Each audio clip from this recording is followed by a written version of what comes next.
to me, it was an attack. It wasn't one strike, two strikes, three strikes. Somebody asked me a question about the second strike. I didn't know about the second strike. I didn't know anything about people. I wasn't involved in it. I knew they took out a boat.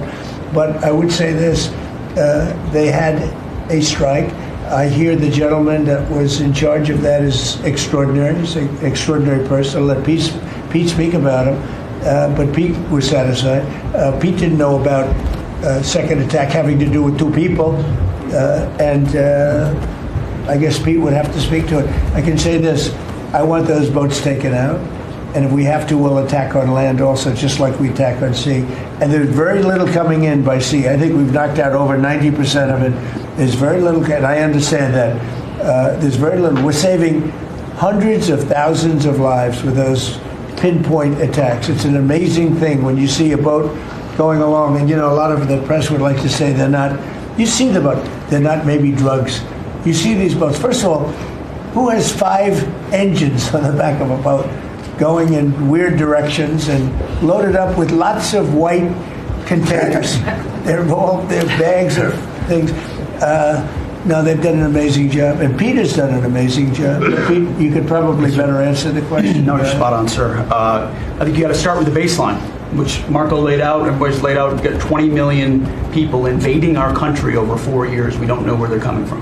That includes Tren de Aragua and cartels and violent criminals. They bring drugs, and you mentioned it, Mr. President, poisoning, an intentional poisoning of the American people, killing hundreds of thousands of Americans.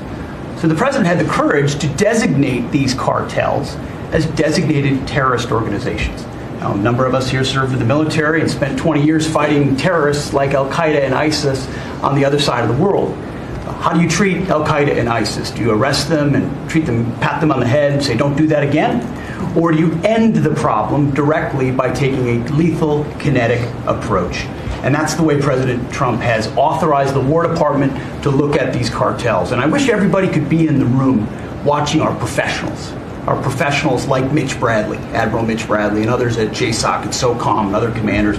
The deliberative process, the detail, the rigorous, the intel, the legal, the evidence-based way that we're able to, with sources and methods that we can't reveal here, that make sure that every one of those drug boats is tied to a designated terrorist organization. We know who's on it, what they're doing, what they're carrying. All these white bales are not Christmas gifts from Santa. This is drugs running on 4-motor fast boats or submarines that we've also struck. No one's fishing on a submarine. And I have empowered them to make that call. Now, the first couple of strikes, as you would, as any leader would want, you want to own that responsibility. So I said, I'm going to be the one to make the call after getting all the information and make sure it's the right strike. That was September 2nd. There's a lot of intelligence that goes into that, building that case and understanding that. A lot of people providing information. I watched that first strike live. As you can imagine, at the Department of War, we got a lot of things to do. So I didn't stick around for the hour and 2 hours, whatever, where all the sensitive site exploitation digitally occurs. So I moved on to my next meeting. A couple of hours later, I learned that that commander had made which he had the complete authority to do, and by the way, Admiral Bradley made the correct decision to ultimately sink the boat and eliminate the threat. He sunk the boat, and eliminated the threat. And it was the right call. We have his back.